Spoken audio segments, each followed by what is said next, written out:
á meðan. Þetta Guðjón Ásmundsson, meðstofnandi og tæknistjóri Saga Rek. Gefum honum gott klapp. Takk fyrir. Komið sæl. Gaman að vera hérna með ykkur. Eins og þú sagði, þá heiti ég Guðjón. Takk fyrir. Þá heiti ég Guðjón Ásmundsson og hérna meðstofnandi og tæknistjóri Saga Rek. Og við erum sem sagt hugbúnaðarfyrirtæki sem að skrifa gervigreindarlausn til þess að auðvelda skrif á lyfjaskráning eða sem sagt lyfjaumsóknum til heilbrigðisyfirvalda. Og svona á ensku þá kallast þetta regulator dossier og ég ætla svona aðeins að bara tala hvernig þetta hefur verið hjá okkur og þannig að sem sagt svona fyrir réttu rúmu ári síðan, kannski byrja á því, þá vorum við svona að velta fyrir okkur hvort við ættum að taka þátt í gullleikinu og hvort við ættum ekki að taka þátt í gullleikinu. Við vorum bara þannig sem með hugmynd og ekkert svona neitt mótað. En við ákváðum að slá til og bara, svona eiginlega bara besta ákvörðun sem við höfum tekið. Og, En svona, áður en ég fer yfir sögun okkar, þá langar mér svona aðeins að kynna teymið okkar. Það sem sagt ég, eða sem sagt Ómar Ingi Halldórsson, hann nú því miður ekki með okkur í dag. Hann CEO, hann í mastersnámi í Stanford. Og svo ég, tæknistjórinn, og svo erum við Halldór, hann stjórnarformaður og svo erum við að ráða Hlíf Hauksdóttir, hún viðskiptastjóri og svona í 50% starfi hjá okkur. Og svo erum við með ráðgjafarráð sem bara með áratuga reynslu í lyfjageiranum. Annars vegar Sesselja Ómarsdóttir, prófessor í lyfjafræði. Og svo erum við með Nínu og svo erum við með Sarfaraz Niazi sem bara legend í þessum svona líftækni lyfjageiran. Og hann einmitt búinn að sem sagt hann fjárfestir hjá okkur, búinn að fjárfesta í fyrirtækjunum okkar. Þannig að ég ætla bara rétt að taka svona bara aðeins að byrja bara á, bara útskýra fyrir ykkur vandamálið sem við erum að díla við. En sem sagt gerð lyfjaskráningargagna, þetta svona eitt af flóknasta og kostnaðarsamasta sem í sem sagt skrefið í að koma lyf á markað. Og þetta gríðarlega umfangsmikið. Og þetta svona, tímaramminn, þetta svona, geta verið 6 til 12 mánuðir að taka þetta saman, yfirleitt gert í lokin. Og gríðarlega, þetta mannaflafrekt, þetta eins og ég segi, þetta tímafrekt, kostnaðurinn. Ef þetta svona generik lyf, þá þetta að hlaupa svona á bilinu svona $500,000 upp í $1 million sem þetta kostar fyrir utan leyfisgjöld til heilbrigðisyfirvalda. Og svo ef þú ert með líftæknilyf eins og Alvotech að gera, að þá þetta ekstra á bilinu, geta verið bilinu $2 til $3 million að gera þetta. Og þetta gríðarlega flókið, mikið flækjustig. Þetta 10 til 20, 30.000 blaðsíður sem þarf að taka saman og sem sagt lausnin okkar byggist á því að taka þessi gögn saman og láta gervigreindina skrifa og setja þetta upp í svona struktúraformat þannig að stytta þennan tíma. Þannig að það sem að lausnin okkar ekkert endilega bara kostnaðarlækkun, heldur þetta líka, við erum að sem sagt gefa fyrirtækjunum tíma. Þannig að við erum kannski að gera þetta, það sem að tók 6 til 12 mánuði, erum við að gera á mánuði. En ég ætla svona bara fyrir ykkur þá ætla ég svona ekkert að fara meira í það sem við erum að gera, en bara það sem að gullleikið gerði fyrir okkur. Og svona af hverju ég sagði að þetta væri besta ákvörðun sem við höfum tekið. Þannig að þetta svona 4 þættir. Þannig að það sem þetta gerði númer 1, 2 og 3, allan það sem við tökum út úr þessu, það trúverðuleiki. Við erum lítið íslenskt fyrirtæki, markarinn á Íslandi eru 2-3 fyrirtæki, við erum að horfa á heiminn, við erum að horfa á þessu stóru fyrirtæki, alþjóðlegu lyfjafyrirtæki. Og það bara erfitt að tala við, af hverju eigum við að fjárfesta í ykkur, af hverju eigum við að kaupa vörun ykkar, þau eru lítið, pínlítið sprotafyrirtæki á Íslandi, Og þegar við komum og segjum, já, heyrðu, við unnum stærstu frumkvöðlakeppni á Íslandi, að þá bara svona, ok, breytist aðeins. Þannig að þetta gefur, þetta er ekki bara verðlaunapenningurinn, hann er bara, peningar koma og fara, sko. En þessi trúveruleiki, það er bara, og þetta snýst þessa staðfestingu. Það var einhver sem kom og, fór yfir þetta hjá okkur og trúði á okkur og það var, gullleiki gaf okkur það rosalega mikið. Bara við fengum líka bara trú á okkur sjálf. Að við værum eitthvað með eitthvað í höndunum til að gera. Svo þetta momentum, það sem svona skriðþungi, það sem við sprotafyrirtæki, þau deyja ekkert alltaf út af því að hugmyndin er eitthvað slæm, skilur. Það bara einhvern veginn, það hægist á öllu, þú færð ekki alveg, athyglina sem þú vilt og þannig að það svona gullleiki gaf okkur þetta momentum, þessa athygli og býr til ákveðinn takt, þú þarft að mæta, þú þarft að setjast niður, þú þarft að skilgreina hugmyndina þína, þú þarft að koma inn á blað og móta þetta, búa til eitthvað businessplan og það svona byggist alltaf á einhverju, þannig að þú þarft að þvinga þig að gera þessa hluti, sko.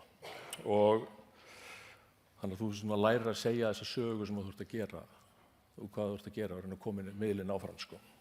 Og svona eins og í okkar tilfelli þá, við sigurum að þá farið athygli, sko. Og þá þarft allt í einu að fara, þá þarft allt í einu að koma með, það er fólk að fylgjast með þér og maður á bara að nýta það, sko, til þess að, það er ákveðið aðhald, það er ákveðið svona bara að halda dampi, bara ok, við ætlum að við sögðumst alltaf að gera eitthvað og þá ætlum við að gera það, sko. Og þannig að þá erum við ekki, það er svona þetta, já, eins og ég segi, þetta aðhald, sko.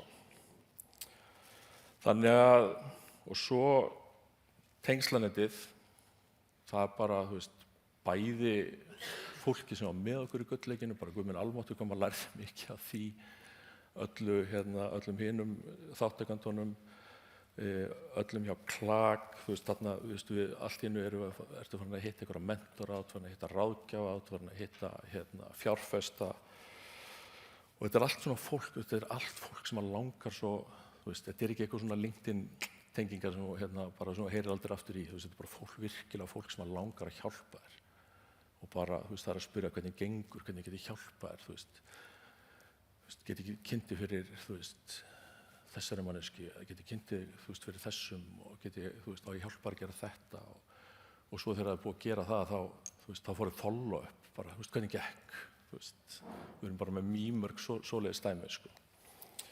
Þannig að þetta er svona alvöru stuðningsmenn, sko. Og svo gaf þetta okkur svona heimili. Við ákváðum að nýta okkur það grósku, við ákváðum að leiga okkur borð hérna inn í Mýri, við hliðina á KLAK. Það var líka bara alveg frábært í staðinn fyrir að vera að vinna heima eða eitthvað, það komið einhvern stað til að mæta á, hitti fólk, alla sögurnar svo hittum við, alla sögurnar svo heyrir í kaffivélina, það kemur einhver á tíðin og segir, ertu búin að prófa þetta, ertu búin að tala við þennan og þetta er bara, öll þessi samtöl, sko. Þannig að þú verður svona hluta af einhverju samfélagi, sko. Þannig að fyrir mig persónulega, þá er það ekki það best í heimi svona upp á, hvað segjum við, svona productivity, út af því að ég elska fólk, ég elska að tala við fólk, ég gleymi mér mjög oft að tala við fólk, oft að labba inn til KLAKs, þetta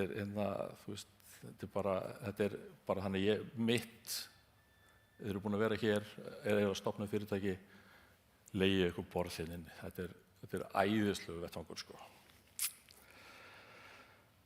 Nú er ég búin með svona það sem þetta gaf okkur svona og svo, þannig að, og hvað svo?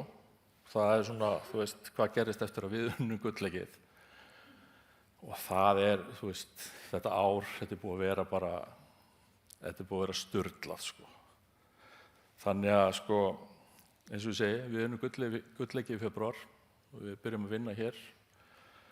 Við ákváðum að sækjum í Rannís tækniþróunarsjóð, fengum strax 2 ára styrk, 20 milljónir. Við gerum svona þróunarsamningu við Corifarma, íslenskt lyfjafyrirtæki, til þess að geta þannig að við fáum aðgang að gögnunum þeirra til þess að þróa lausnin okkar. Svo vorum við í 2 viðskiptarhölum, einum í Stanford, svo vorum við í öðrum svo vorum við náttúrulega í Dagna hjá Klak, sem að það var að klárast bara núna fyrir jól. Svo fórum við í október á stærstu lyfjasöluráðstefnu í heiminum í Frankfurt, 65.000 manns, vorum með svona bás þar, svona startup bás, 2 fermetra. Við fórum hérna út svona bara, ætlum að hlera á, bara að sjá svona hvernig markaður myndi taka undir vörun okkar. Og þetta var bara ævintýrið líkast, sko. Prenta át einhverja 50 svona innblóðinga vörun okkar. Það fór bara fyrsta daginn. Ég var einn fyrsta daginn á básnum og opnaði klukkan 10, klukkan 2:30 þá bara þurfti ég að biðja mennina á básnum við hliðina á mér að passa allt draslið mitt út af því að ég bara yrði að komast á klósettið. Það var bara stanslaust straumur. Þannig að þá fékk maður líka validation, ok, þetta er góð hugmynd, þetta er góð vara, sko. Og þannig að þú veist, mikill áhugi í lausninni. Svo, hvað var meira? Jú, við fengum 5 milljónir úr frumkvöðlasjóði Íslandsbanka og í nóvember. Og svo sóttum við fjármögnun hjá nýsköpunarsjóðnum Kríu og þar fengum við 30 milljónir fjárfestingu og 30 milljónir eins og ég sagði áðan frá þessum Sarfaraz Niazi, sem sagt bandarísku svona fjárfestir. Og svo í miðjan desember þá vorum við valin af Klak sprotafyrirtæki ársins. Þannig að þetta ár sturlað, þetta samt, allt svona, þetta er svona utanaðkomandi validation, sko. Þannig að næsti kafli í sögun okkar, kafli 2, það er núna það sem við erum að gera. Við erum að velja 2 til 3 fyrirtæki inn í svona þróunarsamstarf. Áframhaldandi svona pilot þróunarsamstarf til að þétta vöruna og fá til að gera hana, þú veist, meira svona söluhæfa. Og við erum bara að ganga frá því núna á næstu vikum að klára það við svona 2-3 fyrirtæki. Þannig að það er svona næsti kafli hjá okkur, sko. Og svo kannski svona bara, þú veist, hvað lærðum við á þessu? Þú veist, maður þarf alltaf að taka eitthvað lærdóm út úr þessu, sko. Og við erum búin að læra fullt. Þannig að það eru svona 3 atriði, skilurðu. Það er sem sagt, þú veist, keppnin sjálf, sem sagt, lokadagurinn keppnin, það er ekkert endilega aðalatriði, sko. Það er bara allt þetta ferli. Þú veist, að neyða okkur í að svara þessu spurningum, að neyða okkur í að búa til businessplan, að neyða okkur í að bara, þú veist, hver er varan, hvert ætlaði að fara með þetta, þú veist, bara, hver er viðskiptavinurinn og, þú veist, setja þetta niður og strúktúra hann hátt og bara það er svona, þú veist, það er það sem að, svona, ég allavega svona stóri parturinn í allavega í gulllegginu sem slíkur, sko, og þó svo höfum við ekki unnið, skilur, þá, þú veist, allir undirbúningurinn, masterclassin, þú veist, að komast inn í vikan fyrir keppnina, bara ómætilega vinna sem að bara, þú veist, gerði okkur bara betri, sko.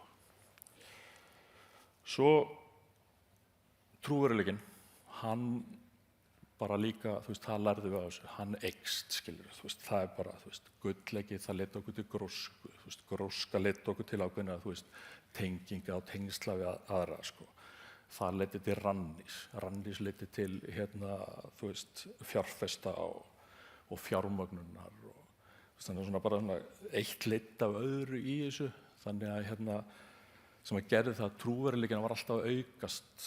Þú veist, og við vorum alltaf líka að fá eitthvað svona smá validation, bara þetta er góð hugmynd, þetta er, þú veist, þeir eru réttir leið eða, þú veist, ef við þurftum að breyta eitthvað, skilja. Þannig að þetta var svona, þannig að allir þessi litlu sigrar gerðu, þú veist, næsta skrefið auðveldara. Þannig að maður þarf alltaf svona eitthvað smá boost, sko, en maður þarf alls ekki að vinna keppnina, sko. Og svo svona í lokin, sko, að það er, eins og ég segi þetta, þú veist, þetta er klisja, en, þú veist, Ísland er, þú veist, stórasta land í heimi þegar kemur að þessu, þú veist, þessu sprotaumhverfi,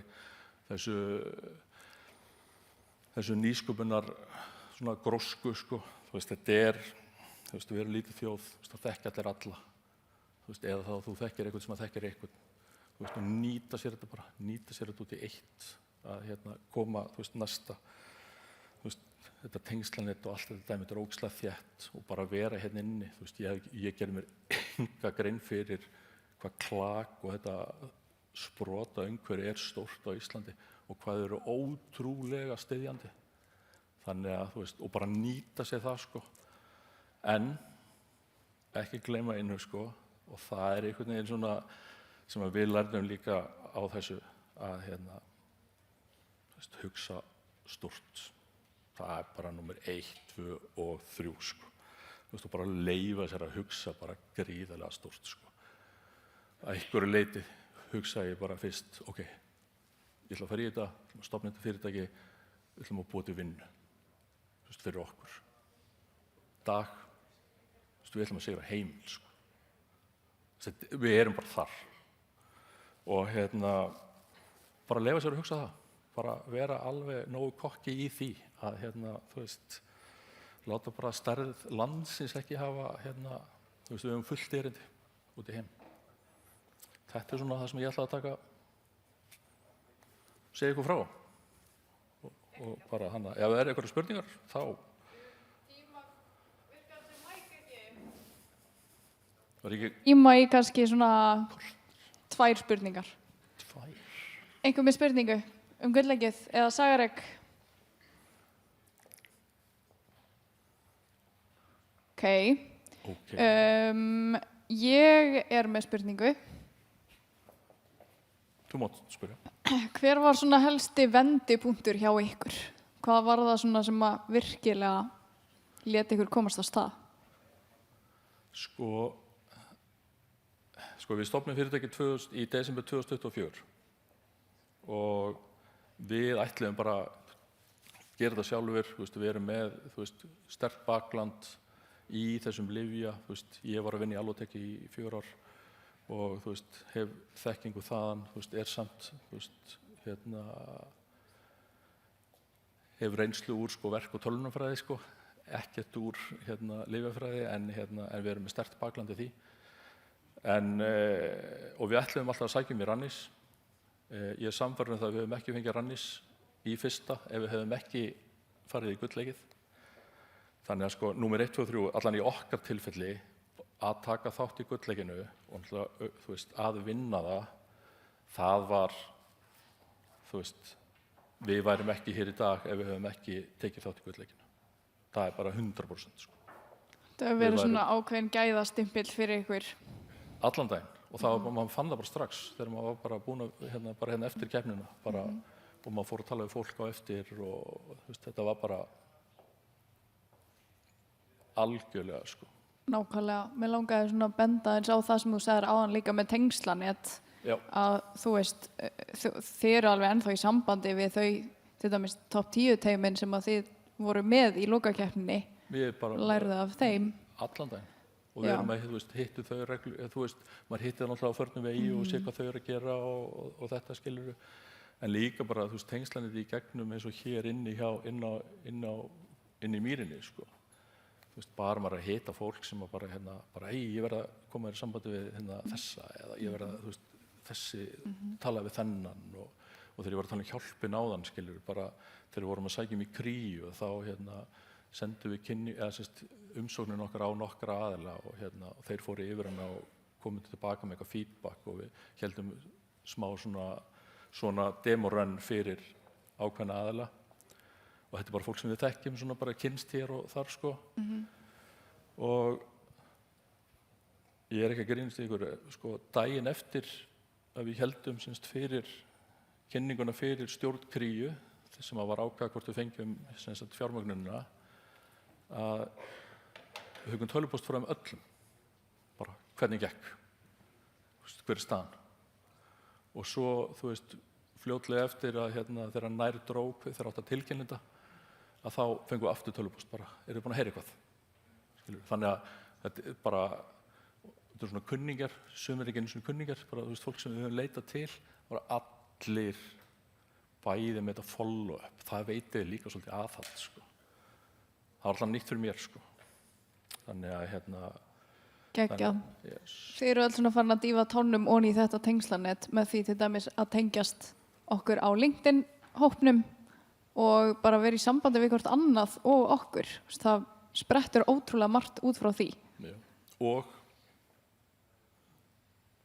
ég ætla bara ef það er einhver hérna inni sem vil vita eitthvað meira, skilji, verða örugglega eitthvað hérna áfram, komiði þið getið sendt mér á LinkedIn ef ykkur vantar ykkur hjálp eða bara hvað sem eða ef þið viljið vita eitthvað meira, þá eða bara aðstoð við eitthvað, þá eru við tilbúin í það. Þannig að Geggjað. Æði. Takk kærlega fyrir þetta, Guðjón. takk hérlega. Æði